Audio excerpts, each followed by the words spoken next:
आत्ताची परिस्थिती ही अनेक दारं ठोठावल्यानंतर उघडलेलं एक दार आहे. त्यामुळे बाय चॉईस येणारी उमेदवारी आणि नाईलाजास्तव दिली जाणारी उमेदवारी यामध्ये फरक आहे असं मला वाटतं.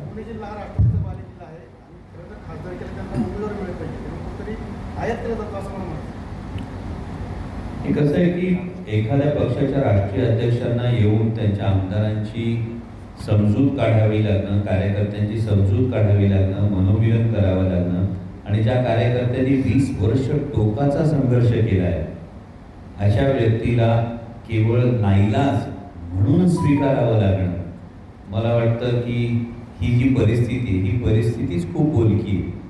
त्याच्यावर मी वेगळं भाष्य करण्याची गरज नाही.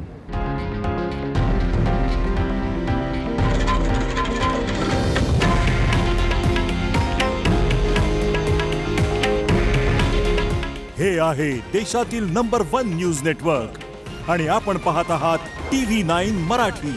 काळजी तुमची, हित महाराष्ट्राचं.